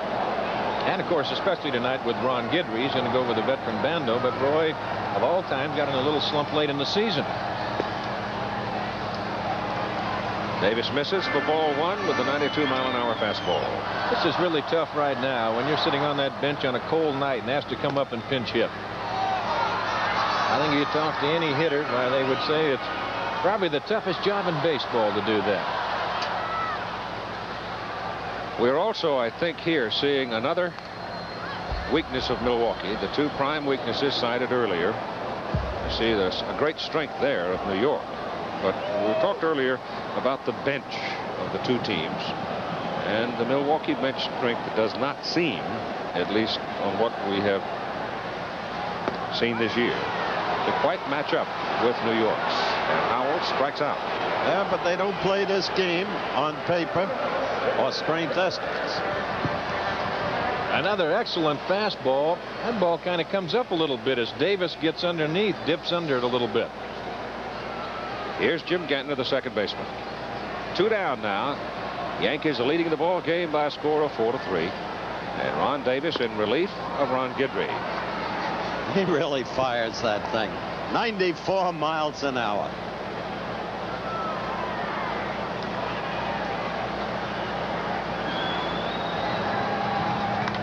That ball is lifted out onto the left side, but Winfield had him played well. Dave had shaded him toward the line, and he's there easily to make the catch. And so Davis turns Milwaukee away in order. In the bottom of the 6th, after 6, New York 4, Milwaukee 3. Old buddy, busy with the radio. One of the radio broadcasters for the Milwaukee Brewers. And Judy, if you bought that coat, I take back everything I said. Scholarly looking gentleman. Keith said the coat's pink. Hardly. What is it? Brick. Oh.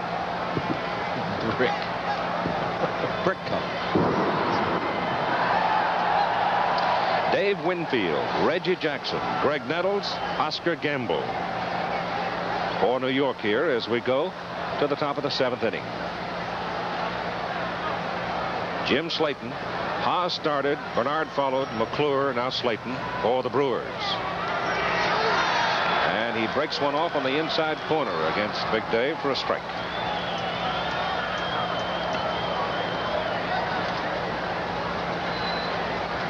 I'll tell you, top of that 6th inning looms may turn out to be a big moment in this ball game. Winfield bounces it.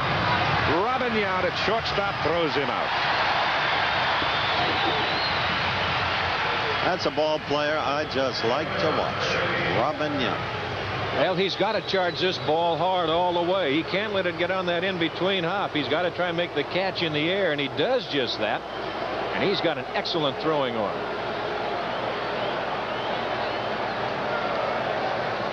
Now to Reggie.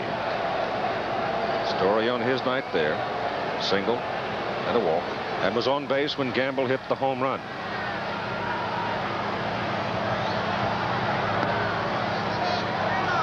Just missed.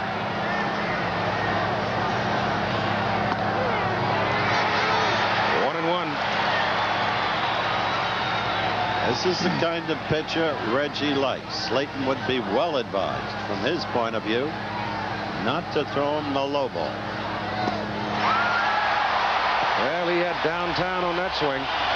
He got a good chain. He got it up a little bit, but Reggie was out. He was well out in front. Oh, broke his garter. Struck him out. And that gets a howl from the crowd. He got a good fastball to hit then. He just swung through it. That's all. Just flat missed it. It was down. And he just went through it. Was in his wheelhouse. That's right. So Slayton has been impressive since he appeared on the scene with one out in the 6th inning. And he pitches now to Greg Nettles. On the ground to the second baseman, Gantner. And so Slayton gets New York in order in the top of the 7th inning. And they're applauding loudly at County Stadium with a score: Yankees 4, Brewers 3. To the bottom of the 7th inning now for the Milwaukee Brewers. They've got the top of the order: Molitor, Yount, Cooper coming up against Davis. And Davis blows it by him. Davis came on with one out in the bottom of the 5th inning. Always a first ball fastball hitter, Paul Molitor. But tonight, not able to make connections.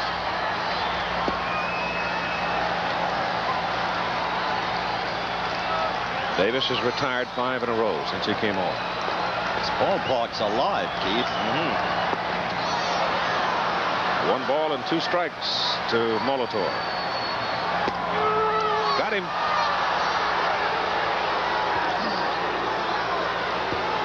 That is the 3rd strikeout for Davis, and those are the scores of the games played earlier today. Houston winning its 2nd in a row over the Dodgers. Montreal grabbing the 1st one in the National League East, beating Steve Carlton. Rogers got that win. And Oakland beating Kansas City for the 2nd successive time. Billy Martin is a genius. Winning with that infield.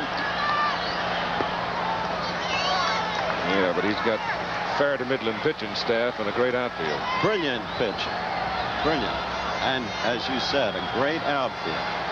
But all those water bugs skittering around the bases.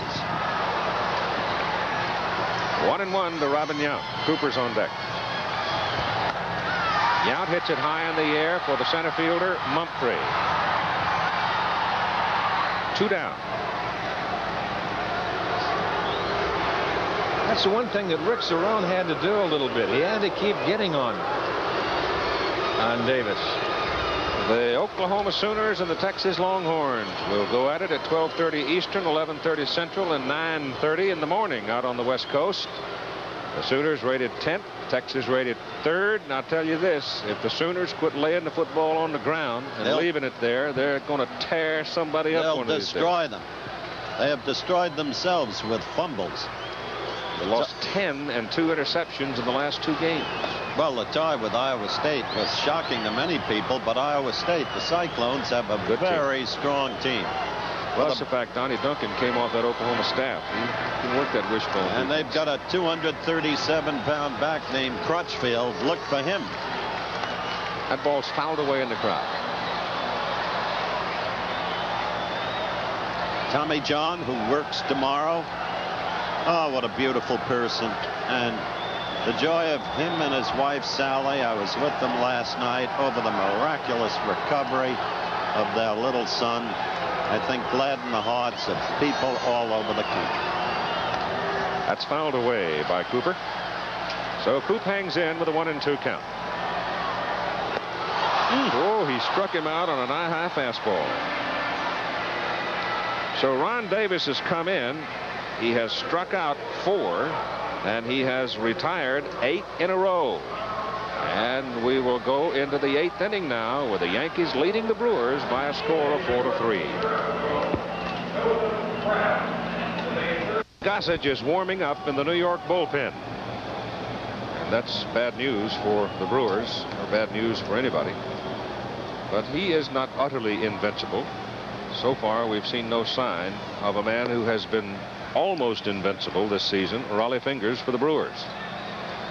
Right now, Jim Slayton is out on the mound, delivers inside to Oscar Gamble. Bob Watson will follow, and then Larry Milburn. 4-3, New York, top of the 8th inning. The crowd, 35,064.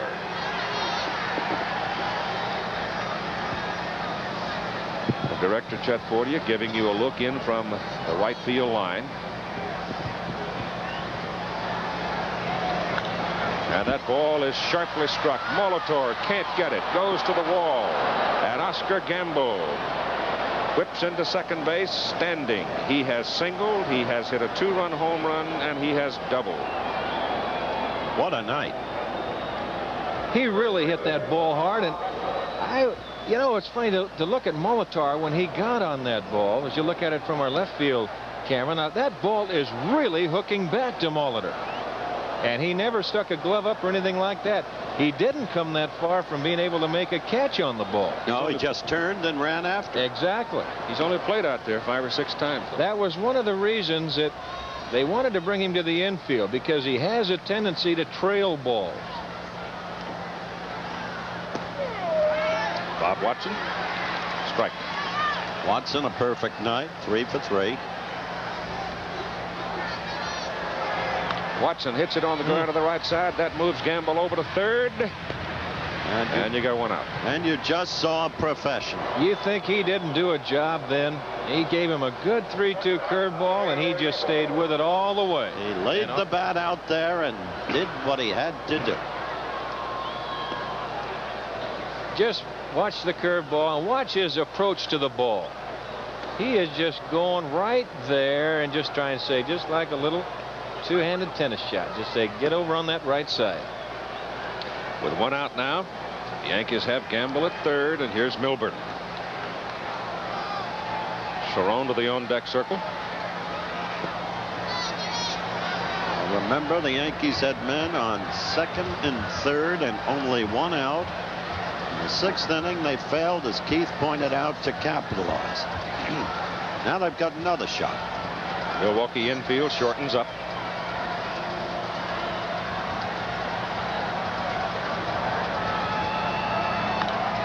Ball is lifted to left field. Gamble has pretty good speed. Ogilvy whips it home, and he doesn't try him. Too shallow. And Ogilvy, he's got a pretty strong arm out there, and he had it right on the money. He hit Bando right in the chest. Well, we'll just see what this might do. Howard, you just talked about what Keith said a while ago about not being able to capitalize. Well, there are only so many opportunities you can blow in any athletic contest, in any sport. Well, it still goes back to the 4th inning. Had the inning been played the right way, Milwaukee would be on top in this ball game, 3-2. Time for a moment as Cooper comes to the mound with Cerrone at the plate. The Yankees have scored 4 runs on 12 hits in the ball game. And Bob Rogers is going to go out there. They've got action in the bullpen. I think somebody yelled from the dugout just to get Cooper to go in there a little bit and take a little time and just to double check on who might be throwing down there. And I would have to think that if it's anybody but Raleigh Fingers, well, you're going to win the whole town of Milwaukee. And they might just check on what they want to do to this man, too.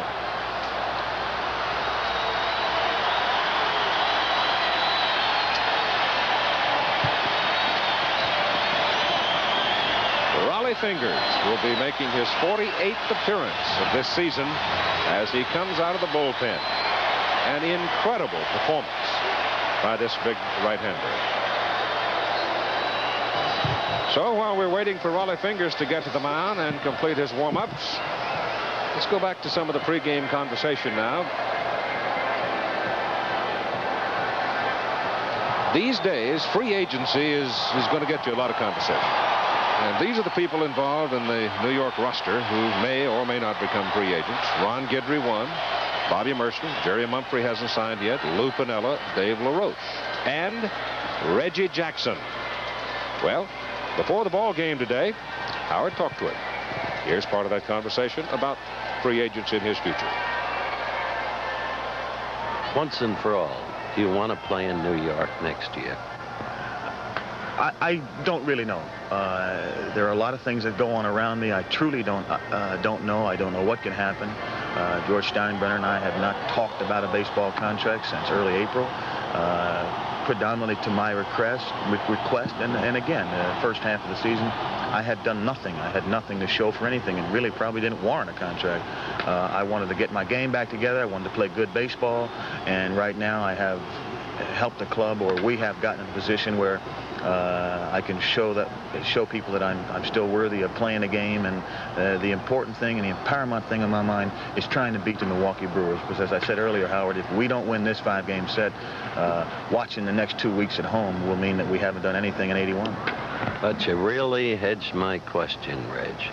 You love New York. You love the Big Apple. You started spreading the news in the manner of Sinatra. Now all of the turmoil between you and George, and you seem hesitant about saying, yeah, I want to be back. Well, I think that it's something that needs to be thought about. I think that whether I want to be back or not doesn't matter. I think that George is the fellow that will offer the contract and make the decision, and I truly, honestly, don't know. I think that I want to go into the draft. Again, I will not say never sign in New York. I will never be back. New York's been great for me. I've done some things on the baseball field that if I was not in New York and in those circumstances and situations, the things would have never happened because I was pushed to the utmost or limits of my abilities. What's going to happen for Reggie Jackson to me is not important. The important thing is the next 5 games against Milwaukee or this particular playoff, and that's really all I want to think about. Well, I heard an interesting suggestion not so long ago that what about Dave Parker? What about him? That if Reg does not stay in New York, then it could be the Yankees might be looking to him. That'd be an expensive outfield. Steinbrenner looks everywhere. He does, doesn't he? But in the meantime, Rick Cerrone has to look at Raleigh Fingers. Not a happy thought. The big right-hander with a handlebar mustache. This is ball 1. As he pitches to Cerrone. Interesting, isn't it, that Sal Bando at third, Raleigh Fingers on the mound, and Reggie Jackson of the Yankees were all prominent figures in the great success of those Oakland days. Back in the halcyon times when Charlie Finley had the ball club back in the early 70s. That's fouled away. Raleigh Fingers' wife. You don't think she's not working? Not excited, huh? Ball is lifted high in the air to center field for Gorman Thomas. Raleigh Fingers comes in and gets his man. So the Yankees are turned away and will go to the bottom of the 8th inning with the Yankees leading by 1, 4-3. Well, it's showtime at County Stadium as they have gone to the big guns. Milwaukee going to Raleigh Fingers, and now the Yankees are going to Goose Gossage. And he's coming off a groin pull. That's true, and we have the exact same situation that we had in this town the day Milwaukee clinched the pennant. The Brewers, trailing 2-1 against Detroit, came on to win it, and now they've got to do it if they can against Goose Gossage. Gossage, in the second season, worked only 14.2 innings, 4 of them this past weekend, 2 appearances against the Orioles. So, he had developed a shoulder tightness before the start of season 2, and he is paid for it. I wonder, would you have taken Davis out the way he was pitching? Well, you're going to go with your ace in the hole, but so far in the one-run ball game, Davis hasn't showed me anything that he's done wrong, Howard. He only got 8 in a row and struck out 4. That's all he's done. Ted Simmons, strike 1.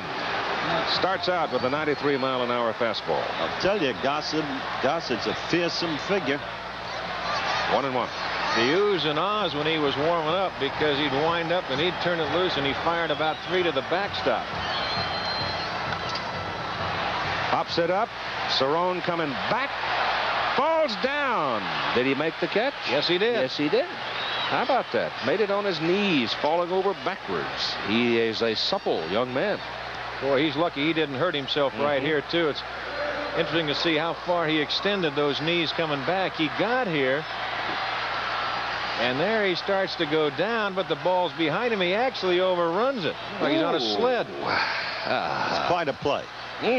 I should say so. Well, he wants to come back to New York. Said that emphatically before the game.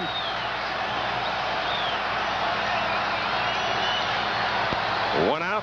Here's Gorman Thomas, who has been quiet tonight. Struck out swinging twice. Once against Guidry, once against Davis. You don't have to swing that hard to hit the ball over the fence off of Rich Gossage. If you just make contact.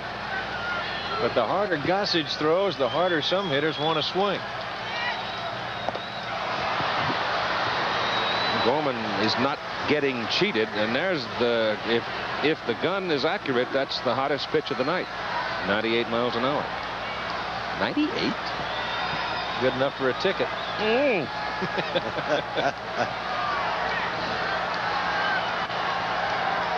Oh, that's hit pretty well. But there's room.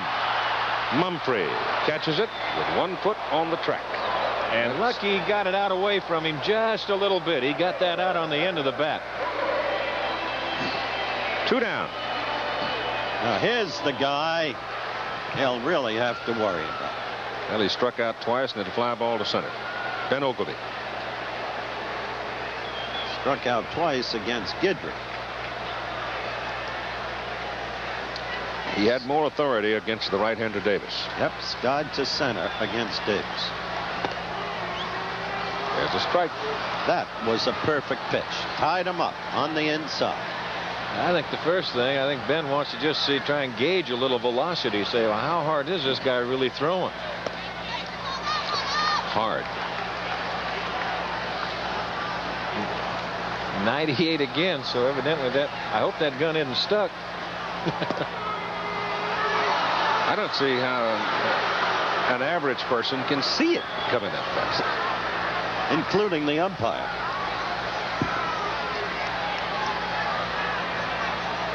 That's when you ask them, well, where was the pitch? And they say, well, I'm not sure, but it sounded good. Larry McCoy, of course, home plate umpire. And done a good job tonight. You haven't seen anybody beefing. Got him. Ho-ho. 3 times Ben Ogleby's gone down swinging. Gossage gets the Brewers in order after 8. 4-3 New York. Back with more after this word from our local stations. They're the pitchers for tomorrow's ball game. Tommy John for the Yankees. Pete Vukovich for the Brewers. Vukovich in particular having an outstanding year, though John's ERA is better. Tommy John has never lost to the Milwaukee Brewers. Raleigh Fingers deals to Willie Randolph. Strike 1 on the foul back with Mumphrey on deck and Winfield to follow. And the Goose. The Goose hangs high. Hanging is Mackinac in Breckenridge, Colorado these days in the off-season. And the pitch is swung on, punched down the right side, curving foul.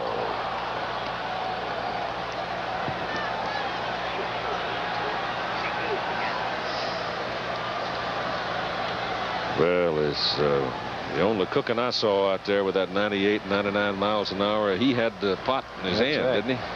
And all the steam coming out of it. What was your maximum speed? 94.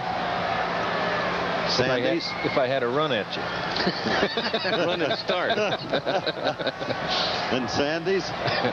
Sandy was up easy, up around 98, 99 up in there. He threw a curveball 90.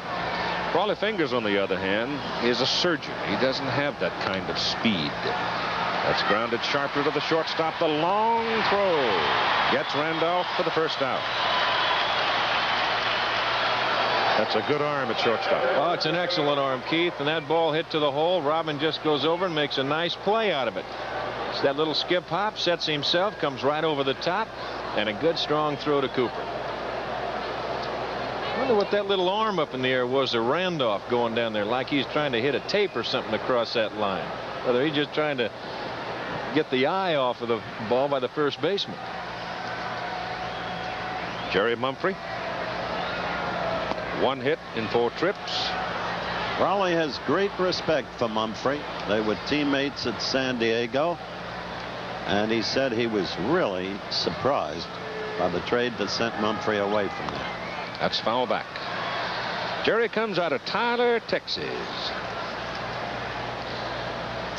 One of 2 outstanding professional athletes from the town of Tyler. Name the other. Big Thunder. Earl Campbell. Sharply shot up the middle for a base hit. Fingers flagged it. Couldn't quite get it.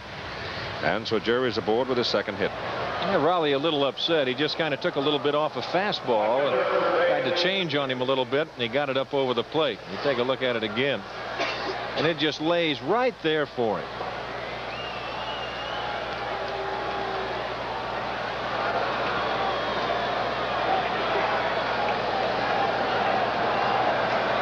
How do you like that, huh?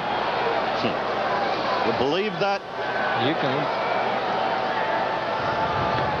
100, that's almost unheard of. 1 run at County Stadium. It really is, isn't it? He's marvelous to watch. Well, they say right now that he's pitching better than he ever has in his life. It's amazing when you think the number of baseballs that man has picked up and thrown. And he's still throwing the way that he is. Dave Winfield. Gets Winfield swinging for strike 1. Well, he should know these 2 guys. He was teammates with them last year. Mumphrey's already made a mistake on him, and he knows it. And he should know this big guy standing here, Dave Winfield. And we'll see what he did the first pitch. He went away with that breaking pitch.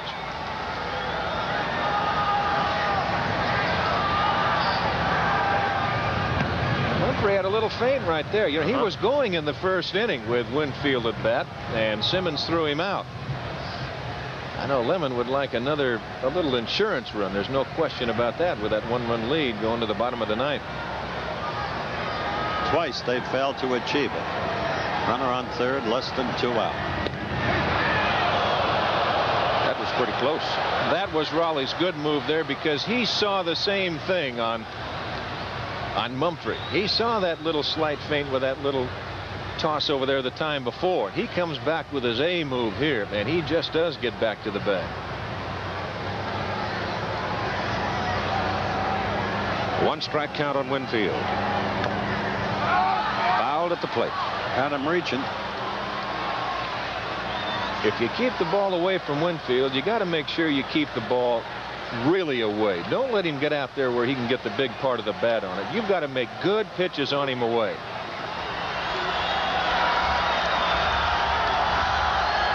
2-2. Mumphrey goes. Simmons' throw goes into center field, and Jerry's up and heading for third. And Winfield is out.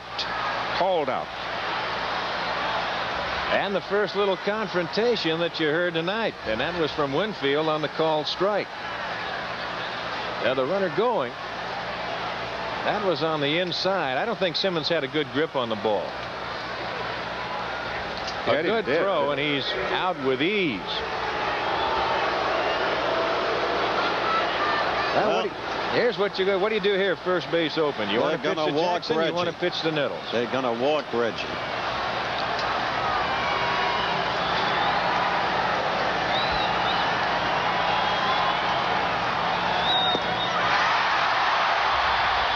Interesting. Yeah. He went right at him, and Raleigh gets it up to 91. Would you believe he could still throw that hard?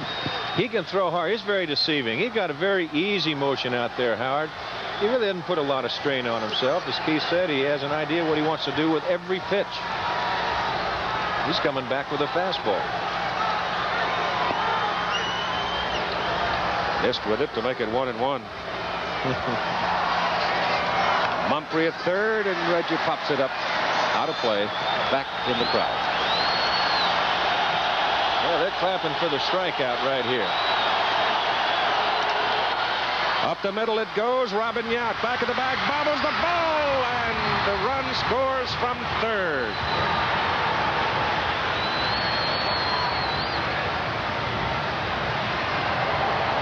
An error on the shortstop, Yount.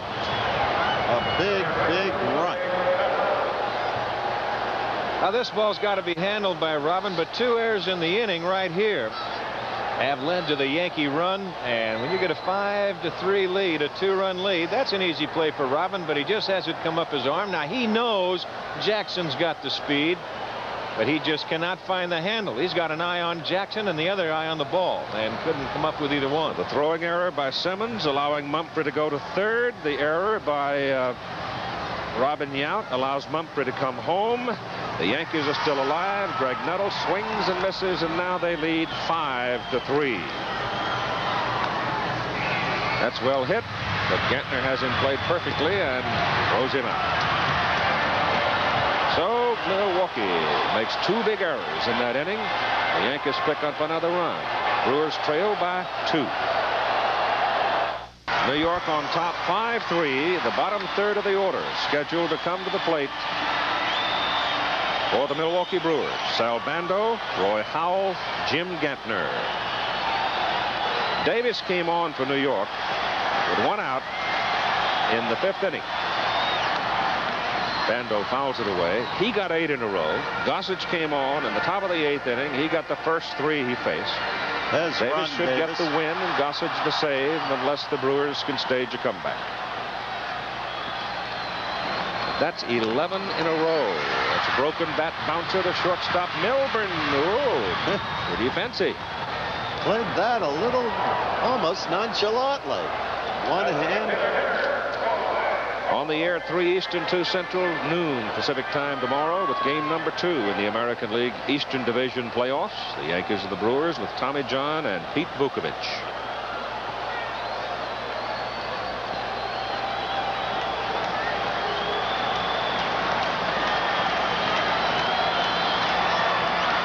Howell at the plate gets a strike. 97 miles an hour, 98 miles an hour, 99 miles an hour. Good grief. Foul back. Mrs. Gossage.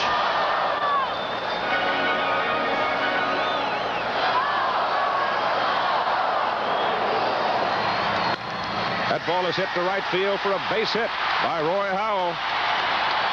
Brewers don't go down easy. They sure don't. They're a good ball club, and this best-of-5 series, I think, is going to show just how good this team is. Well, you can see how big that run is now for the Yankees in the top of the 9th. That ball was hit hard. Howell stayed right on that ball, and Randolph, he didn't have a chance in the world to get it. Well, as noted earlier, Howell has always plagued the Yankees. Did it when he was with the Blue Jays. You won't see it in the paper tomorrow, but I'll guarantee you go down to that Milwaukee clubhouse, and they're going to be shaking their heads if the score should remain the same way it is right now. They'll just say, we gave it to them. They did, and they actually have. This game is not over. Ballpark's alive. 1 ball and 1 strike now on Gentner. But in essence, just to clarify what I'm talking about, they gave the Yankees 2 runs in the 4th inning. They gave them a run in the 9th. It should be a 3-2 Milwaukee win. Oh. He took a swing at ball 2. Looked like it. It was ball 2, Keith, with that high fastball. And Look at it rise. You're talking about Jim Palmer, our colleague over in Kansas City. He'll tell you about that high fastball. Look out, Howard. No, don't duck. Drysdale's all right, ladies and gentlemen. Of course, Jim made a career out of having guys walk back to that dugout talking to themselves, trying to lay off of that high fastball, and still doing it. 1-2 to Gentner. Strokes it foul to the left side. Kind of get an idea what the Yankee book is on Gentner, because just watching the way that Cerrone's been setting up, the way Davis tried to pitch him, they've got Winfield to the line. They've got Mumphrey slightly in left center field. It appears that they're trying to keep the ball up on him and pitch him away. We'll see how they go. Fouled away. Well, Jim Hegan was the principal author of the Yankees scouting report on the Brewers. There's the outfield alignment. See Mumphrey just slightly in left center. Of course, Jackson straight away and right and deep. The outfielders all fairly deep now. Fouled away. This kid battles you, doesn't he? You're darn right he battles you. He's not afraid of anybody. And the thing about the Yankee outfield right now, look at that. That's against any club, which is a little interesting. He got him.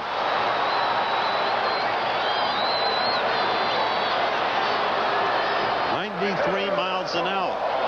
Coming down a bit. Well, he's pitching out of a stretch. Davis and Gossage have now retired 13 in a row. You think they can't slam the door on you? That is something. Oh, I'm sorry. I missed the man on base. Now, how could I? The one thing that you talk about the Yankee outfield, all deep. They don't want a ball hit over their head for the extra base hit to put that tying run in scoring position. But even so, when you get in the late stages, you got people that can come in and get 12 of you in a row. Boy, it's tough. Well, he sure doesn't want to have to pitch to Robin Yount. He'll be a little hot when he comes up. Molitor. Want to let Molitor get on, obviously. But Yount, memorable for that critical 3-run home run against Detroit. Molitor's in the hole now at 0-2.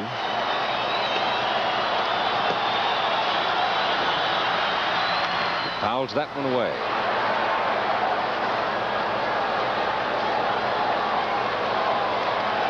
Though in deference to the Milwaukee pitching staff, I thought their middle people did a pretty good job tonight. They did a good job. Did. They sure did. Slayton especially. Whoa. Cerrone trying to pull that one in, duck walking out toward the mound. He said, don't give me that call. Interesting. He's had a lot of practice in local discos.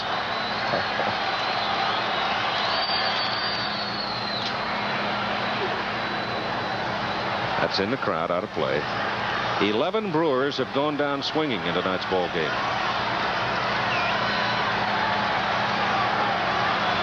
Maybe there was one call. There was one call strike in there. One of them, Molitor struck out looking. That one's eye high. 2-2 the count. Oh, he's dropping now, 97. Yeah. Losing it. 97. That makes your arm hurt watching it. Fouled off, loses the bat, but he stays alive.